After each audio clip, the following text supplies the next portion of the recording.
Kyle Crane is a tragic character. Some people might say that he's not so deep or even fleshed out in Dying Light 1, but for me, he is, and I relate to him a lot, especially nowadays. His story, beginning from high school to his late 40s, is filled with sadness and despair with glimpses of dying lights.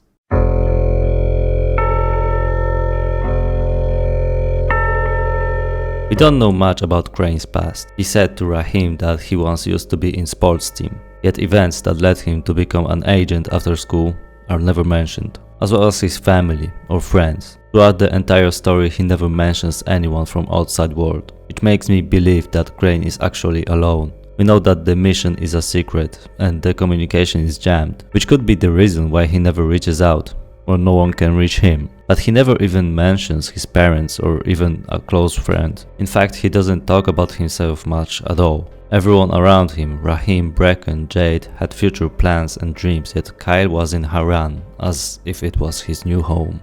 This is his past life identity, the one where he is a lone soldier, a perfect machine for the Haran mission. Just get the intel by any means necessary and get out. And this is where the story gets interesting. Once Kyle sets foot on Haran ground, he's free of any dreams, goals, potential threat from outside world, in which we all know how the situation is. It was time for Kyle to forge a new identity, the one he's comfortable with. It was him against the world, kill or be killed, make own set of rules. That's what Raiz tried to tell him, yet Kyle couldn't cut ties with GRE. But soon in the story, his new identity started to creep in and take over what he's doing. High school Kyle wouldn't climb the towers. High school Kyle wouldn't cut Raiz's hand and kill all his henchmen. His new identity made him strong enough to do all of this. We can all relate to that feeling.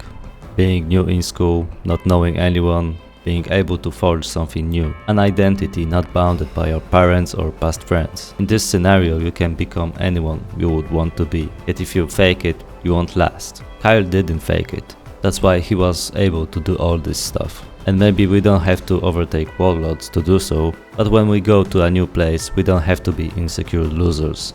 We can actually thrive in the new environment, forge an identity in which we are comfortable, not trying to be liked by everyone and fitting in, but fitting in with the right group of people.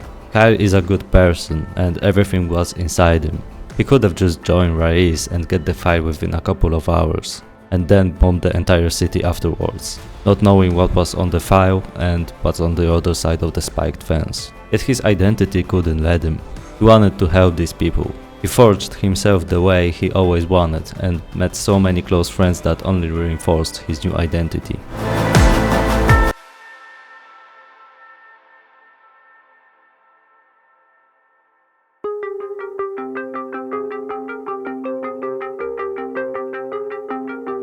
Raheem is the first tower member we have a chance to talk to.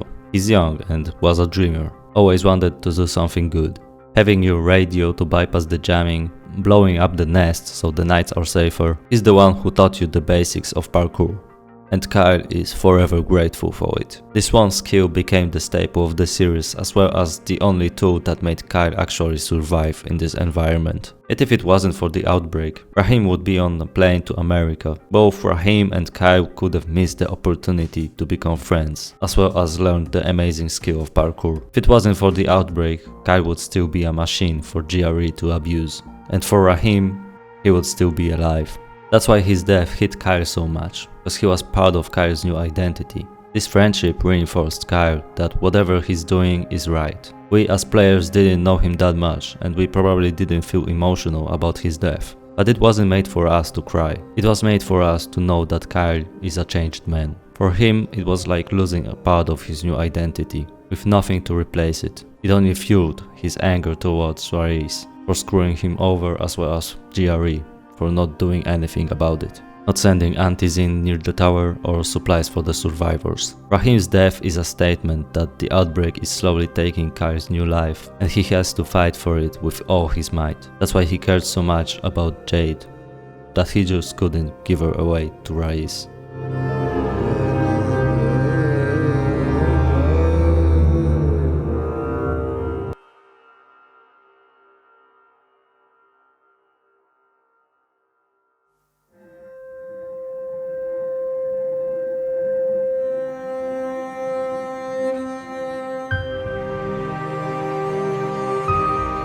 Jade is a professional, well-known kickboxer, and her skill helped her survive as well as thrive in her run. Thanks to Bracken, she harnessed the skills into the parkour, becoming one of the best runners in the tower. Before she met Kyle, she had a relationship with Amir, another GRE agent that supposedly went AWOL. Even Kyle didn't know his identity and found out only after delivering the samples to Dr. Camden. Amir was a lost cause, and GRE hoped that Kyle was so perfect for this mission because he had nothing to lose, yet Kyle had everything to gain. She's the one that saved you when you landed. She dragged you to the tower so you could survive and maybe even replace Amir. Later, Kyle wanted to look for her to thank her, yet she was constantly absent because of how much work she had to do. When you finally meet, Kyle gets charmed by her and instantly finds her attractive. His new identity made him believe that she's someone that he has to befriend, because maybe when they get out or have to stay in Haran, she'll be the best companion to fight the entire world together. Jade liked him too, and actually trusted him a lot. She trusted him so much that she gave him the antizin knowing that he'll save everyone in Haran. Jade was mourning Amir's death. Throughout her time in Haran, she lost everything: her mother, brother, friend, and the will to survive. She gave her life to Kyle because she knew that he won't let his new life slip away. We take a lot of things for granted. Our parents, friends, siblings, maybe even material things we possess that help us every single day. Only when we lose something, we find ourselves broken, not knowing how to pick up the pieces. Mourning our loss is a part of grieving, and what hurts the most is mourning the people that are still alive. Our parents that we know won't be around for long, yet we take them for granted because they are still here. Our friends that sometimes we treat badly just for fun, yet for them it's not funny. A girl that you took for granted and thought that since you're together you don't have to improve anymore, or treat her good. Rahim's death hurts because you lost someone too. Jade's death hurts because you lost someone you loved before. But what if we're uncertain about someone's fate?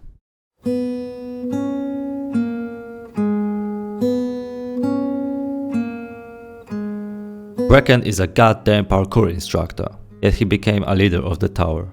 All we know about him is that he was a teacher that went to Haran cause he wanted to gain some new students, and then save money to buy a house. Yet when the outbreak hit, his entire dream fell apart. But not entirely. The tower is his dream. He didn't become a leader out of nowhere. His dream made him one. So he gets a chance to build a house. The outbreak actually gave him what he always wanted. Living your dreams don't always go as planned.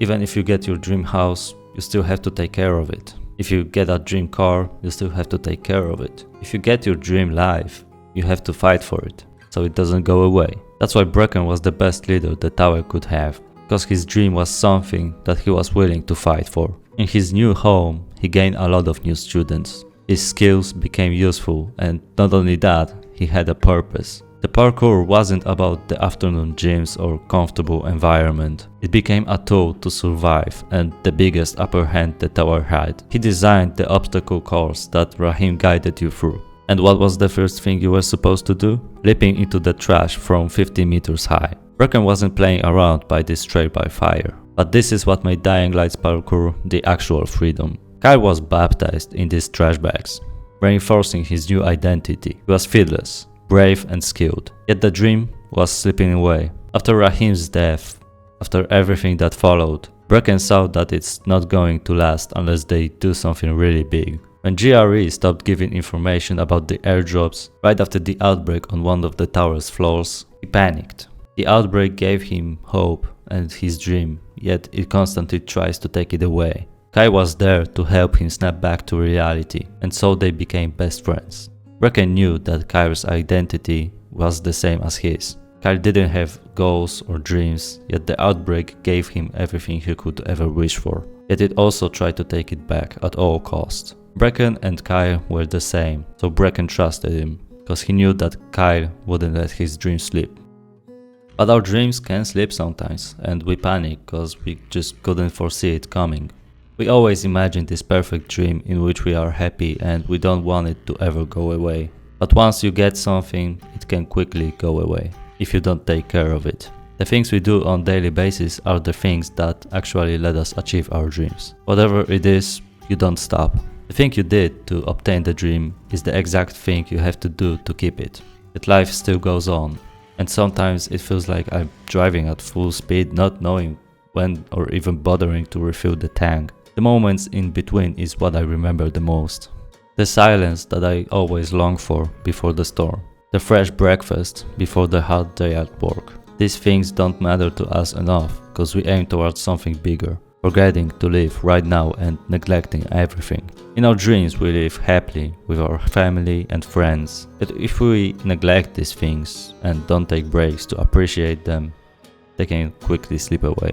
There's a high chance that your dream isn't a place where you want to be, but the people you are with in it.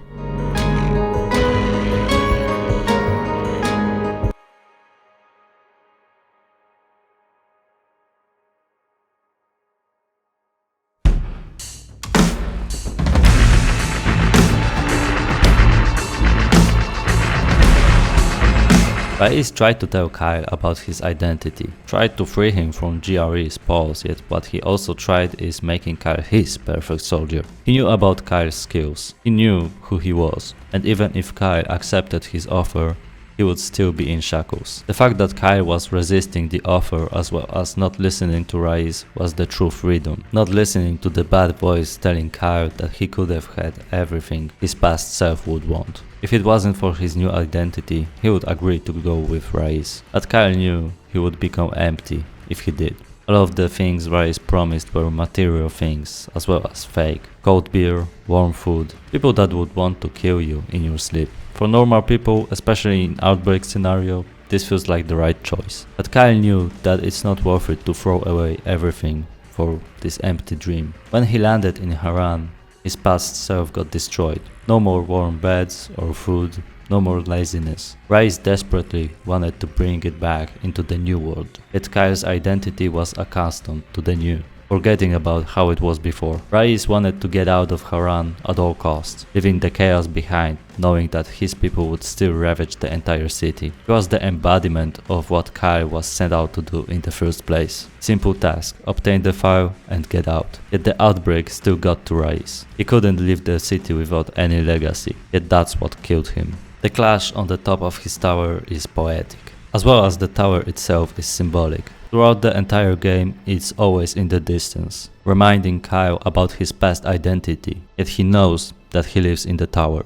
which was the physical form of his new one. It wasn't Rais versus Kyle, it was their last challenge, to prove which identity is right. Kyle challenges the quote, "It's better to be feared than loved if you can't do both." Rais's tower is higher and better stocked because it's built on fear, yet this is the one that crumbles. The battle between fear and love is what makes the ending powerful. Rais wanted to strike fear into everyone and everything, aiming at you with guns, monologuing to his victims to scare them, blowing up the city and delivering the virus to GRE so they can make a weapon out of it and strike fear into the entire nations. Kyle's love for the people in the city, as well as his dream, was what made him win this fight. It was far greater than the fear Rais wanted to invoke. Yet while his plans were still in the making and there were a couple steps more to complete, Kyle was ready. He was done losing another person to the outbreak, or to Rais. He was done trying to pretend like there's something else to do.